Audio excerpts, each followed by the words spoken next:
Welcome back to Reddit Tales by Uncle Sammy. I see you, I appreciate you, and I'm thankful you subscribed and keep showing up. This space is built on your insights. Leave your thoughts and lessons below. Now, cue the tension, cue the truth, let's get into it. Before I tell you this one, hold on to a simple boundary lesson. When somebody starts quoting a therapist like a weapon instead of using therapy to understand themselves, pay attention. Help is supposed to create clarity, not turn every conversation into a courtroom where you are already guilty. My name is Darius Holloway, and the day my wife said, "My therapist says you're the source of my anxiety," I did not argue, raise my voice, or ask for one more chance to be understood. I nodded, said, "I understand," and pulled my Old Navy duffel from the top shelf of the hall closet. The zipper sounded louder than it should have in our condo on the northwest side of Detroit. Outside, sleet tapped the windows. Inside, my wife, Imani, stood in wool socks by the dining table, one hand resting on a mug of peppermint tea like she had practiced a speech in the mirror and expected a different ending. We had been married 6 years, together for 9, and before things started cracking, our life had the ordinary shape I thought meant safety. We bought peaches from the Eastern market on Saturdays in summer. We argued every December about whether my mother's candied yams were too sweet, then ate 2 servings anyway. I polished my shoes every Sunday night with my grandfather's horsehair brush because he taught me that a man's habits should calm him, not impress strangers. Imani teased me about that brush, calling it my little ceremonial object. She was a district grant writer then, sharp with deadlines, always drinking sparkling water from a mason jar, like it made office life less depressing. If you already feel that something is off in this marriage, hit like right now. And if you have ever seen somebody twist honesty into control, share this story with someone who will understand it. Subscribe for more original relationship drama stories where the truth comes out one choice at a time. She started therapy after a rough fall. Her boss changed. 2 grant proposals got rejected, and her younger sister moved to Phoenix without telling the family until a week before. I was the one who found her therapist, or at least a clinic. I sat at our kitchen island one October evening, laptop open beside a half-cut butternut squash, reading insurance listings while she cried quietly into a dish towel because she said she could not think straight. "You should talk to somebody who isn't me," I told her, not because I don't care, because I do. She took my hand. "Thank you for not making me feel crazy." Back then, that was true. The first month, therapy seemed to help. She came home steadier. She started sleeping through the night. She even laughed more. She bought a clay incense holder from a little shop in Ferndale and began lighting sandalwood after her sessions, saying the smell helped her settle. She talked about grounding, nervous system regulation, and naming emotions before they turned into behavior. I liked that language because it gave shape to things I had only ever carried in my chest. I work with imaging equipment for a hospital network, driving between clinics, fixing what people depend on but do not usually notice until it stops working. I understand maintenance. I thought therapy was maintenance. Then it shifted so slowly I almost respected the precision of it. One evening in January, I asked whether she had paid the water bill because I was already late on my own errands and did not want us hit with a fee. She looked up from her laptop and said, "My therapist says your tone gets managerial when money comes up." I laughed because I thought she was joking. She was not. A week later, I asked if her cousin would still stay with us over President's Day weekend, and she said, "It spikes my anxiety when you need itineraries for everything." That word started showing up like mildew. Anxiety. Everything fed it. Everything was because of me. I tried to adjust. I am not proud of how quickly I started editing myself, but I did. I softened questions until they barely counted as questions. I stopped mentioning the dishes when they sat overnight. I stopped asking when she would be home if she said she was meeting friends after work. I even stopped reaching for her shoulder in passing, because once, when I touched her while she was reading, she flinched and said, "See? That. You do not announce yourself." She made it sound clinical, not cruel. Clinical is harder to fight because it wears the clothes of reason. My first real warning should have been the couples therapy conversation. It happened in late February, after we spent 20 minutes discussing whether my asking her to lock the back door at night was control-based communication. I sat at the edge of the bed, tired in a way sleep does not fix, and said, "Then let's go together. If I'm doing harm, I want to hear it with you, not secondhand." She folded a sweater with unnecessary precision and said, "My therapist says joint sessions can become a stage for manipulative partners." I remember staring at her hands. Her wedding ring clicked against the dresser wood. That tiny sound bothered me more than the words. The condo itself started to feel divided, not physically, spiritually. My record stayed stacked in the den beside the turntable and the small fig tree I kept near the window. Her side spread. A meditation cushion in the living room. Tea tins lined like soldiers on the counter. Therapy books face up on the coffee table, with underlined passages about emotional safety. She left one open once to a page about coercive domestic environments. I stood there in my own kitchen reading a paragraph that sounded like a stranger had written a summary of me after watching only my silences. I shut the book and went to buy catfish from the corner market, though I had no appetite left. Imani's mother, Celeste, did not help. Celeste had church queen posture, expensive perfume, and a way of asking questions that already carried the answer she preferred. "How's my girl doing?" she would ask on speakerphone, and before Imani could answer, Celeste would say, "She has to protect her peace." Sensitive women always marry. Practical men, and then suffer for it. I used to let that roll pass because older folks have their own private movies playing, and you cannot jump into every frame.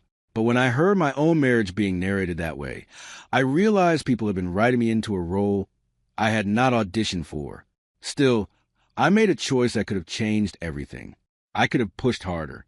I could have demanded we sit down with somebody neutral, called out the language, insisted on the facts of our life instead of the story hardening around me. I did not. I chose restraint because my father used to say arguments held after midnight collect lies like lint. I thought patience would lower the temperature. I thought love looked like not forcing a person who was already frayed. What I did not understand is that silence can be misread as consent by someone who needs you guilty. Around the same time, she got close to a man named Niles. I heard his name first the way you hear a radio in another room, just enough to notice the station. He worked with her on some arts and wellness grant initiatives tied to schools and community centers. He had ideas about trauma-informed spaces. He wore scarves indoors, according to Imani, and she laughed when she told me that. But it was a soft laugh, indulgent. Then his name kept appearing. Niles loved a certain documentary. Niles had this tea from a place in Ann Arbor. Niles said school funding language was built to humiliate poor communities. Niles, Niles, Niles. I did not go jealous right away because I am not built like that. I grew up in a house where accusations were a kind of weather. My father questioned everything after my aunt cheated on him and moved to Ohio with a deacon nobody liked. I promised myself early that I would not suspect my religion. So when Imani came home later and later from project meetings, I chose trust. When she took her phone into the bathroom, I called it privacy. When she bought a new perfume that smelled like bergamot and smoke instead of the vanilla she always wore, I told myself people change. Spring came late that year. Detroit had that gray. What mood it gets when winter is technically gone, but still sitting on the porch. One Thursday, I stopped at a diner near Livernois after servicing a machine on the west side and saw Imani through the window before she saw me. She was in a booth with a man in a camel coat, leaning in, smiling with both hands around her coffee cup. Niles, though I had only seen him once before from a distance at a school fundraiser. Nothing about the scene was explicit. No kisses, no reaching, just intimacy with its shoes off. I stood there under the diner awning with rain needling my collar and made my second decision point. I could have walked in, introduced myself, and forced daylight onto whatever I was looking at. Instead, I turned around and left. Part of it was pride. I did not want to be the husband making a public scene over what could still be explained. Part of it was fear. Once you ask a question directly, you cannot go back to not knowing. I drove to Belle Isle instead and sat in my car watching the river buckle under the wind until my windshield fogged. When I got home that night, she mentioned the diner herself. I met with Niles after work, she said while washing blueberries in the sink. We had to rework a proposal. Her voice was smooth.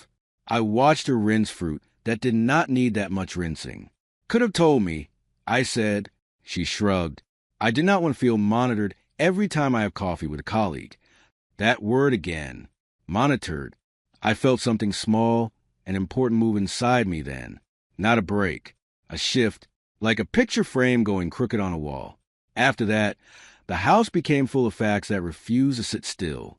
She started sleeping with her back to me and called it needing sensory space. She switched her phone password, though we had never hidden those things from each other. She accused me of hovering when I asked whether she would be at my niece's choir recital like she promised. Your family events are loaded for me right now, she said. Loaded. My niece, who was 11 and nervous because she had a solo. I went alone. On the drive home, my mother asked very quietly, "Is everything all right with you too?" I lied and said yes. The day it happened, the sentence itself arrived with ceremony. It was a Tuesday in April. I had spent most of the afternoon in Dearborn recalibrating a scanner and came home smelling faintly like metal and machine oil. Imani was already there, seated straight back to the table with her therapist's notebook open beside a bowl of untouched clementines. The sandalwood incense was burning, and Stevie Wonder played low from the speaker by the window, which annoyed me because she only put music on when she wanted a mood. "Can we talk?" she asked. I knew then this was not a real question. "My therapist says you are the source of my anxiety," she said, looking at me like she expected either collapse or confession. "Not the only source, but the central one, the patterns in our home, your need to know everything, your energy when I try to individuate." She said it was a spell. I looked at her for a long moment. My chest felt empty, not tight, empty. "I understand," I said. She blinked. I stood, walked down the hallway, and took the duffel from the closet. Behind me, a chair scraped hard against the floor. "What are you doing?" she asked. Her voice cracked on the last word. "Leaving," I said. "You just told me my presence harms your peace. I'm not staying somewhere. I'm being framed as a symptom." She followed me into the bedroom. "That is not what this means." I folded T-shirts without hurry, then say what it means. She did not. Instead, she said, "This is exactly the kind of dramatic reaction my therapist warned me about."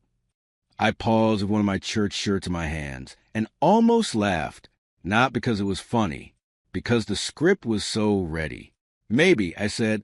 "Still leaving." I packed enough for a week.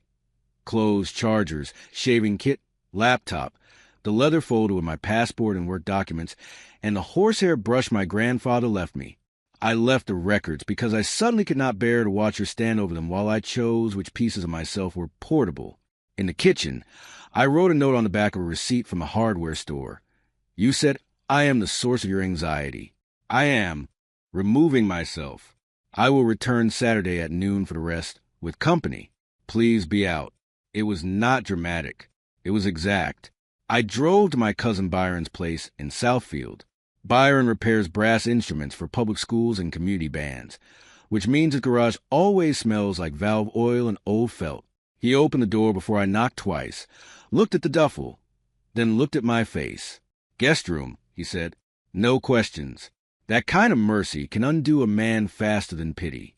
I sat on the edge of the spare bed, staring at a framed photo of his kids at Cedar Point, and felt the first wave hit. Not grief exactly. Humiliation. I had been translated in my own marriage and handed back to myself in a language I did not speak. The first text came before midnight. "You are proving the point." The second, "You abandoned me in an activated state." Then a cluster of them by dawn. "Where's the folder with the insurance forms?" "Did you pay for the electric?" "I cannot access the shared calendar." By lunchtime. How do you expect me to manage this place alone? That last one sat on my screen while Byron stood at the stove making eggs in a cast-iron skillet. "Are you all right?" he asked. "I think so," I said. He slid a plate toward me. "Then do not answer from injury. That's how people recruit you back into confusion." He was right. I handled most of the household administration because Imani said those details made her mind race. I had set up auto pay, tracked maintenance dates, renewed tags, organized tax documents in label folders.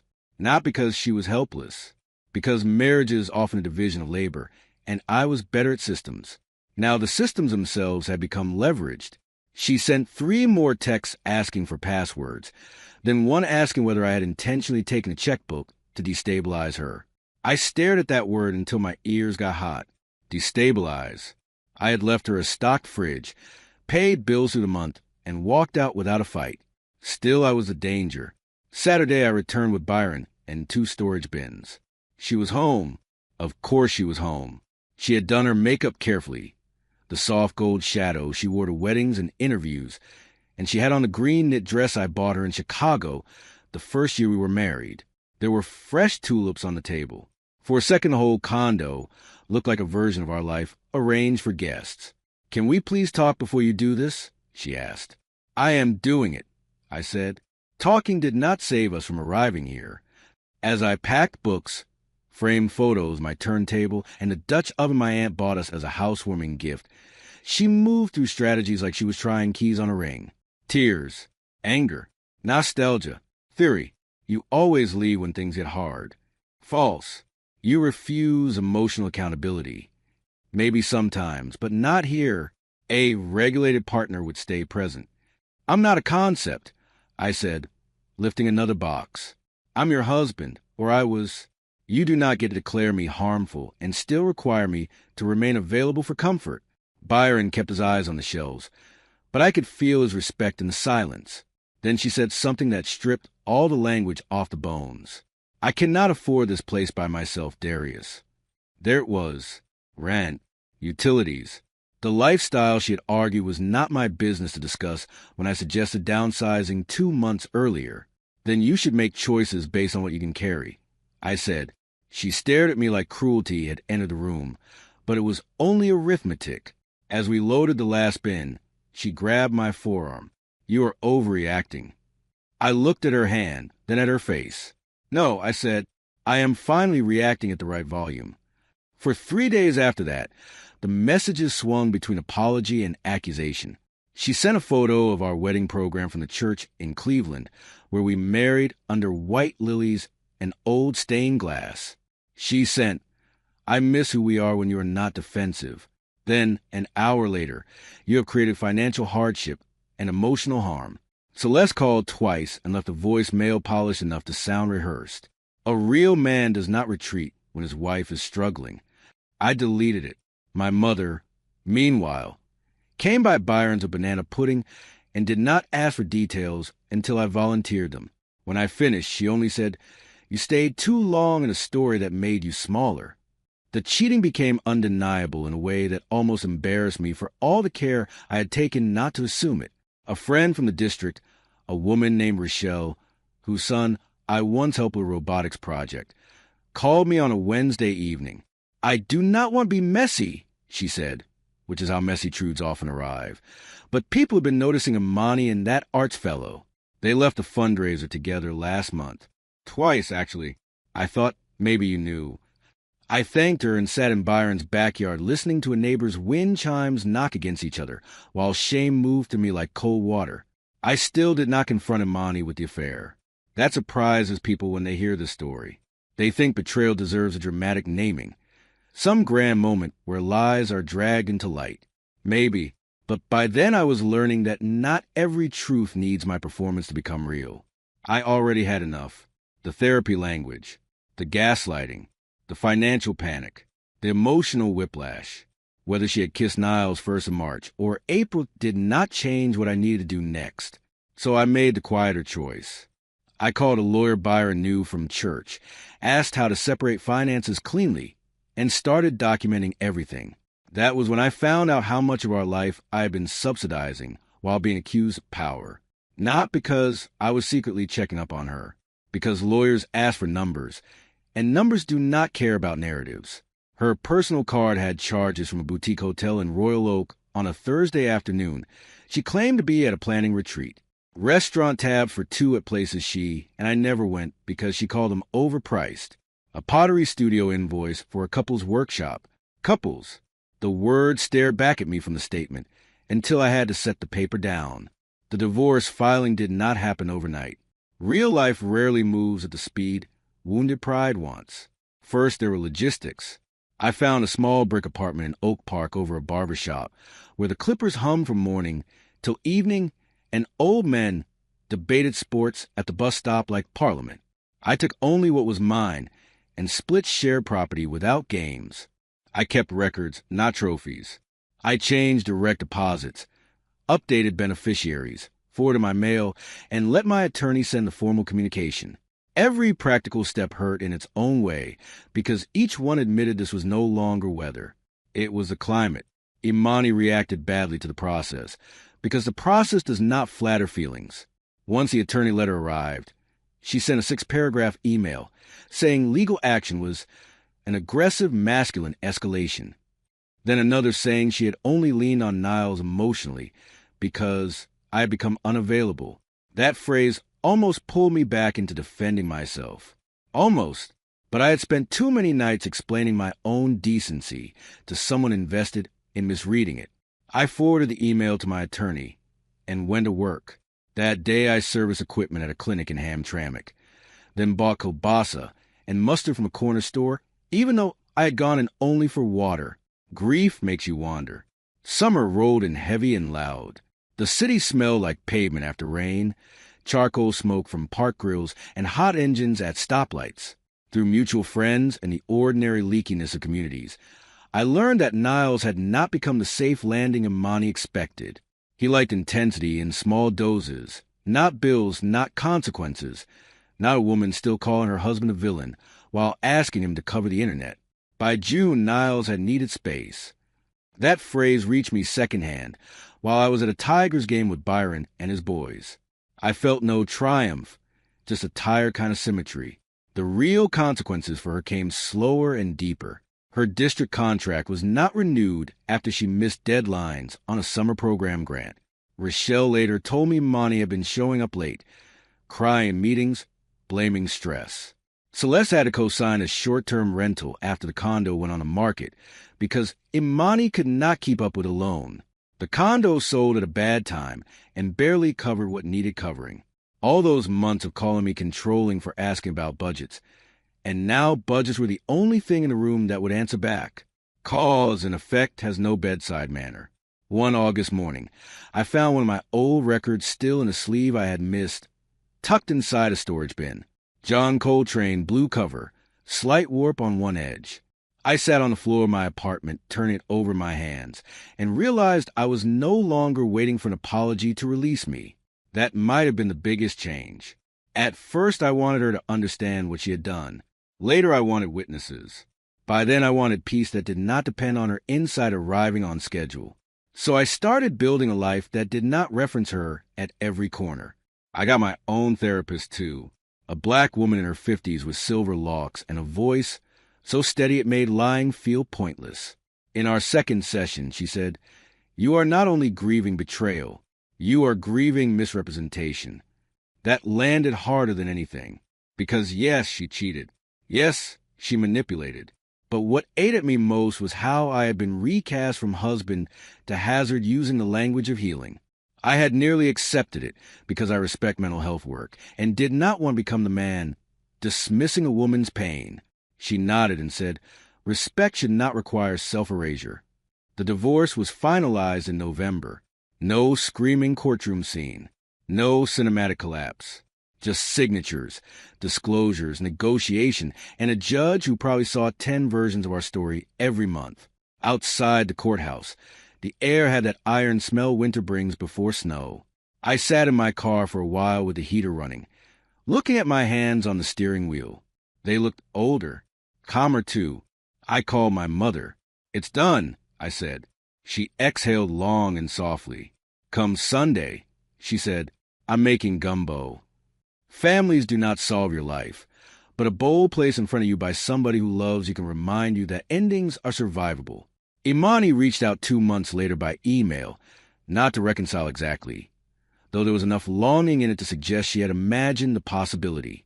She wrote that she was doing deep personal work and recognized that she had displaced a lot onto me.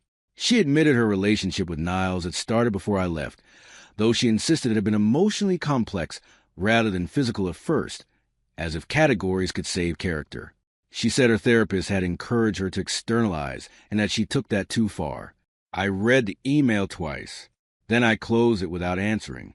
Not every confession earns re-entry. There was one line in her email that stayed with me. I did not think you would actually go. That was the truest thing she wrote. She had expected argument, persuasion, maybe some wounded speech proving how central she still was. She had counted on my loyalty being stronger than my boundary. A lot of people mistake steadiness for endless tolerance. I used to make that mistake about myself. I thought being a good husband meant absorbing more than was fair, because love was measured in endurance. It is not.